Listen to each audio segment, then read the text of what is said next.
Hey guys, welcome back to my channel. मैं हूं प्रगति और आप सबका बहुत बहुत स्वागत है मेरे इस चैनल पे।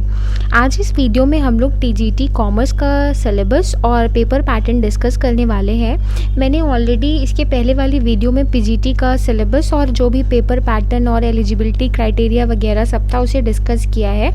तो कुछ लोगों ने मुझसे टीजीटी का सिलेबस भी पूछा, तो आज ये वाली वीडियो जो है मैं टीजीटी का एग्ज़ाम पैटर्न और जो कुछ भी टीजीटी से रिलेटेड जो कुछ भी एजुकेशनल क्वालिफ़िकेशंस हैं उसका पेपर पैटर्न क्या होगा, इंटरव्यू वगैरह, ये सारी चीज़ें, कितनी सीट्स अवेलेबिलिटी है टीजीटी के लिए, तो ये सारी चीज़ें आज हम लोग इस वीडियो में डिस्कस करने वाले हैं। सबसे पहली बात, टीजीटी की जो एजुकेशनल क्वालिफ़िकेशन है वो उसमें आपका बीएड जो है कंपलसरी है। अगर आपका ग्रेजुएशन में बीकॉम के साथ बीएड है तो फिर आप टीजीटी के लिए बिल्कुल एलिजिबल हैं और इस पोस्ट के लिए अप्लाई कर सकते हैं।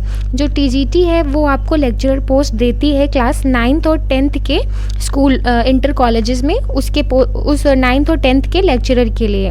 ओके, तो सबसे पहले देख लेते हैं कि जो एप्लीकेशन है उसकी डेट क्या क्या है। एप्लीकेशन की जो डेट है वो 9th जून से ओपन हो चुकी है और जो इसकी लास्ट डेट है वो आपकी 6 जुलाई है।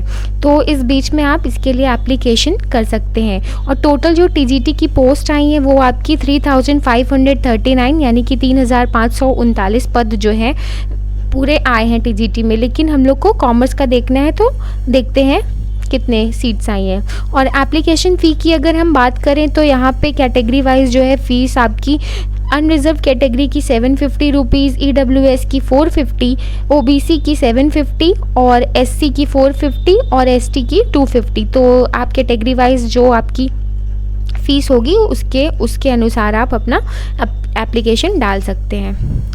नेक्स्ट हमको यहाँ पे मिनिमम क्वालिफ़िकेशन की अगर बात करें तो वाणिज्य यानी कि कॉमर्स सब्जेक्ट के लिए यहाँ पे प्रशिक्षित बीकॉम लिखा है, यानी कि आपका बीकॉम प्लस बीएड होना अनिवार्य है। बीकॉम के साथ आपकी बीएड की जो है डिग्री वो यहाँ पे कंपलसरी हो जाती है। ये जो सेकंड कॉलम है ये यहाँ पे कंपलसरी डिग्री यहाँ पे मांगा है, तो बीएड या फिर अन्य समकक्ष डिग्री अनिवार्य, या बीएड के इक्विवेलेंट अगर कोई डिग्री है तो वो भी मान्य होगी। और उसके साथ यहाँ थर्ड कॉलम में जो है एडिशनल क्वालिफ़िकेशन अगर हो तो उसके लिए यहाँ पे लिखा गया है। नेक्स्ट देखते हैं नंबर ऑफ़ सीट्स कितनी है। तो यहाँ अगर हम कॉमर्स की देखें तो टोटल जो है 38 सीट्स हैं, जिसमें से अनरिजर्व कैटेगरी में 24, ओबीसी में 10, एससी में 4 और एसटी में 0 सीट्स हैं। तो टोटल आपके यहाँ पे 38 सीट्स जो हैं कॉमर्स की देखने को मिल जाती हैं। नेक्स्ट देखते हैं सिलेक्शन प्रोसीजर। जैसे कि पीजीटी में इंटरव्यू है तो वैसे उस तरीके से यहाँ टीजीटी में जो है कोई इंटरव्यू नहीं है। यहाँ पे प्योरली जो मेरिट होगा वो आपके रिटन टेस्ट के बेसिस पे बनेगा।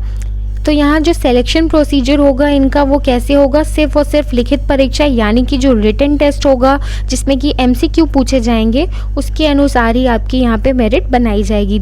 तो जिसका जो टोटल मार्क्स होगा यानी कि मैक्सिमम मार्क्स जो होंगे वो 500 होंगे और टोटल 125 क्वेश्चंस होंगे और प्रत्येक प्रश्न का 4 अंक यानी कि एक क्वेश्चन के 4 मार्क्स होंगे। 125 × 4 = 500 जो कि टोटल मार्क्स हो जाएंगे।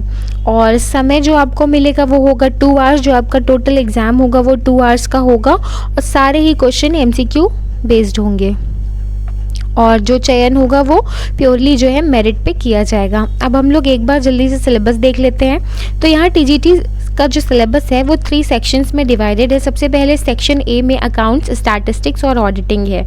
तो यहाँ लिस्ट मैंने बना दी है। तो सबसे पहले देखते हैं क्या क्या है अकाउंट्स और स्टैटिस्टिक्स और ऑडिटिंग में। तो यहाँ पे आपको पढ़ना पड़ेगा अकाउंट्स, उसका meaning, objectives and methods of book keeping. यहाँ पे जितने भी अकाउंट्स के जो बेसिक चैप्टर होते हैं, जो कि इंट्रोडक्शन चैप्टर जो होते हैं बुक्स के क्लास 11th और 12th के, वो सारे आपको यहाँ पे सारे बेसिक्स यहाँ पे कवर करने होंगे। फिर आता है double entry system, day book यानी कि परचेज बुक, सेल्स बुक, जो डे बुक्स बनाई जाती हैं उनके बारे में, लेजर एंड ट्रायल बैलेंस। फिर आता है फाइनल अकाउंट्स। फाइनल अकाउंट्स में आपका क्या आ जाता है, पीएल अकाउंट और ट्रेडिंग पीएल और बैलेंस शीट, जो भी उससे रिलेटेड जो भी एंट्रीज़ वगैरह होती हैं, जो भी कंसेप्ट होते हैं, छोटे छोटे माइनर कंसेप्ट्स की कहाँ डेबिट में एंट्री होगी, कहाँ क्रेडिट में होगी, ये सारी चीज़ें आपको बारीकी से पढ़नी पड़ेगी। नेक्स्ट है आपका पार्टनरशिप अकाउंट्स, फिर उसके बाद है कंपनी अकाउंट्स, उसके बाद है issue and forfeiture of shares. तो ये जो शेयर्स वाला चैप्टर है ये बहुत ही इंपॉर्टेंट चैप्टर है, तो लगभग हर एग्ज़ाम में जो है ये पूछा जाता है। तो शेयर से रिलेटेड जितनी सारी एडजस्टमेंट्स हैं, जो भी कंसेप्ट्स हैं, वो आपको पढ़ने पड़ेंगे। उसके बाद है accounting for non profit organisations. तो नॉन प्रॉफिट ऑर्गेनाइजेशंस की अकाउंटिंग कैसे होती है, जो इनकम एंड स्टेटमेंट अकाउंट वगैरह बनता है, तो वो सारी चीज़ें आपको यहाँ पे पढ़नी पड़ेंगी। उसके बाद है रॉयल्टी अकाउंट्स, ये रॉयल्टी आपका बीकॉम के सिलेबस में था। Hire purchase and installment payment system, तो ये भी आपको पढ़ना पड़ेगा। फिर नेक्स्ट है statistical average, meaning, scope, importance and limitations of statistics. तो स्टैटिस्टिकल एवरेज यानी कि मीन मीडियन मोड की बात हो रही है, तो उससे रिलेटेड जो भी उसके फीचर्स हैं, प्रॉपर्टीज़ हैं, कहाँ उसका यूज़ होता है, क्या एप्लीकेशन है उसका, तो ये सारी चीज़ें आपको स्टैटिस्टिकल एवरेज में पढ़नी पड़ेंगी। नेक्स्ट देखते हैं collection, classification and tabulation of data. तो यहाँ डेटा का कलेक्शन कैसे होता है, उसको क्लासीफाई कैसे करना है और फिर उसको टेबल फॉर्म में रिप्रेजेंट कैसे करना है। तो डेटा से ये भी आपका स्टैटिस्टिक्स का ही पार्ट है, तो ये सारी चीज़ें जो है आपको देखनी पड़ेंगी। उसके बाद आ जाता है मेजर्स ऑफ डिस्पर्जन, ठीक है। इसमें आपका स्टैंडर्ड डेविएशन, मीन डेविएशन, जो भी सारी चीज़ें थी, फार्मूला वगैरह के साथ न्यूमेरिकल भी आ सकता है। उसके बाद लास्ट है ऑडिटिंग, जिसमें कि आपको डेफिनेशन, ऑडिटिंग की इम्पोर्टेंस और ऑडिटिंग के ऑब्जेक्टिव्स जो है देखने होंगे। एक टॉपिक और रह गया है जो कि है अकाउंटिंग स्टैंडर्ड्स। तो यहाँ पे आपको अकाउंटिंग स्टैंडर्ड्स, जो कि अकाउंटिंग स्टैंडर्ड जो AS 1 से लेके AS 28 या जितने भी हैं, वो सारी चीज़ें आपको याद करनी है। इससे related meaning, importance and types, और जो भी इसमें चेंजेस हुए हैं, कोई भी टॉपिक अगर जिसमें अमेंड हुआ है, तो वो भी जो अभी करंट प्रेजेंट टाइम पे अगर कोई अमेंडमेंट पास हुई है उससे रिलेटेड, तो वो भी आप पढ़ कर जाइए, क्योंकि उससे रिलेटेड अक्सर क्वेश्चन जो है देखने को मिल जाते हैं।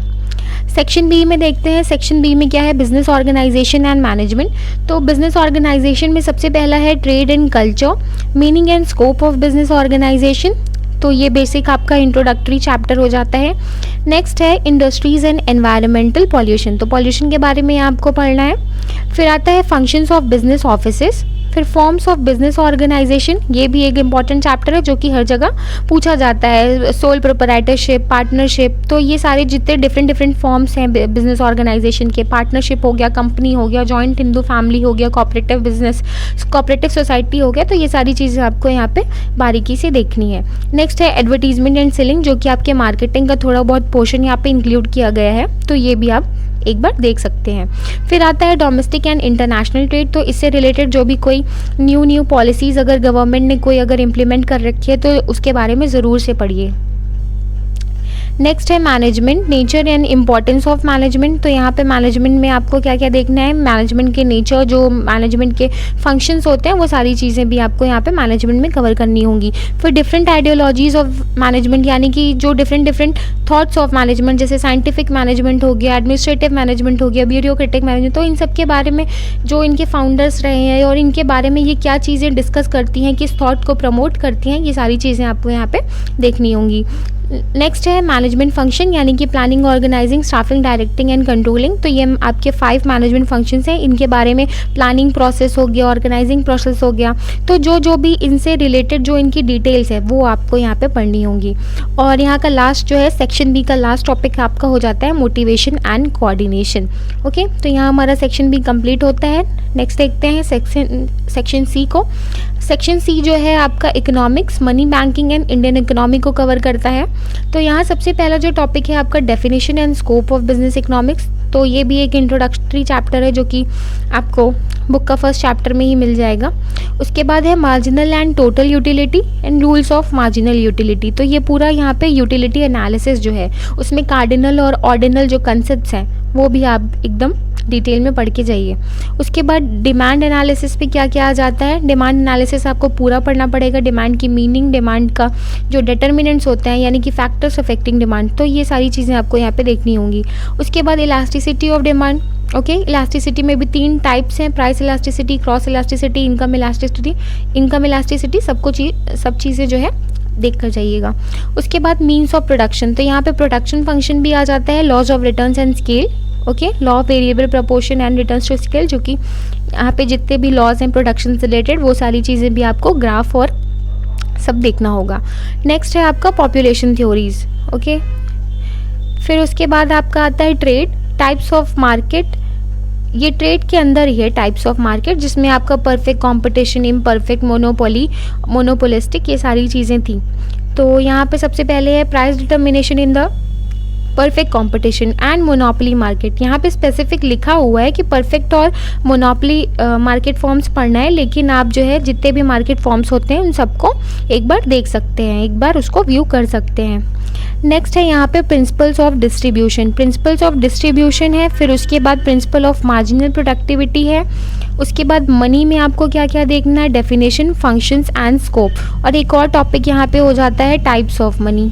ओके, तो वो भी एक इम्पॉर्टेंट चैप्टर हो जाता है। ये सारी चीज़ें, ये जो सारा सिलेबस बनाया गया है आपके ग्रेजुएशन के सिलेबस को सिमिलर ऐसा रख के बनाया गया है। जो भी सारी चीज़ें हैं आपके ग्रेजुएशन के सिलेबस से बिल्कुल मैच करती हैं। तो ग्रेजुएशन में आपने जो कुछ भी पढ़ा है तो उन सारी चीज़ों को एकदम रिवाइज़ कर लीजिए, ये पूरा सिलेबस जो है उससे एकदम मैच करता है।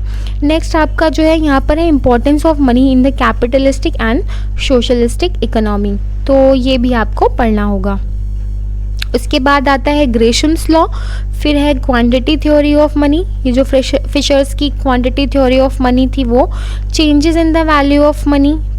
ओके, ये भी थ्योरी के ही आपके बीकॉम में ही सिलेबस में ही होगा।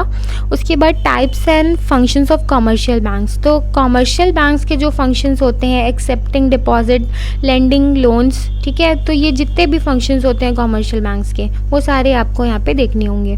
उसके बाद फंक्शंस ऑफ आरबीआई यानी कि सेंट्रल बैंक के जो फंक्शंस होते हैं वो भी आपको यहाँ पे पढ़ना पड़ेगा। ओके, तो कमर्शियल बैंक्स और सेंट्रल बैंक दोनों चीज़ें आपको यहाँ पे कवर करनी है। जो उनके क्वांटिटेटिव और क्वालिटेटिव इंस्ट्रूमेंट्स होते हैं, कैसे वो मनी सप्लाई को कंट्रोल करते हैं, ये सारी चीज़ें आपको यहाँ पे पढ़नी होंगी। नेक्स्ट टॉपिक है हमारा इंडियन इकोनॉमी का, features of Indian economy. Okay, जहाँ पे आपको क्या देखना है, population, agriculture, foreign trade related problems in Indian economy. तो ये इंडियन इकोनॉमी वाला बहुत ही मतलब करंट सिचुएशन, करंट सिनेरियो को भी आप एक बार रीड कर लीजिएगा, जो भी इसका करंट स्टेटस होगा उसको पढ़ लीजिएगा। ओके, इससे रिलेटेड जो भी गवर्नमेंट की स्कीम्स और अगर कोई पॉलिसी आई हुई है और उसका क्या परफॉर्मेंस है, तो ये सारी चीज़ें आपको करंट अफेयर से रिलेटेड भी थोड़ी बहुत पढ़ लेनी चाहिए। यहाँ पे हमारा जो है सिलेबस ख़त्म हो जाता है टीजीटी का, और इसके अलावा मैंने पीजीटी का सिलेबस भी डिस्कस किया है एक वीडियो में, जिसका लिंक मैं डिस्क्रिप्शन में दे दूँगी। और इससे रिलेटेड और भी सारे जो एमसीक्यूज़ हैं वो मैं लेकर आने वाली हूँ, तो इसलिए चैनल को प्लीज़ सब्सक्राइब कर लीजिएगा, और वीडियो पसंद आई हो तो लाइक करिएगा और शेयर करना मत भूलिएगा। Thank you, have a nice day.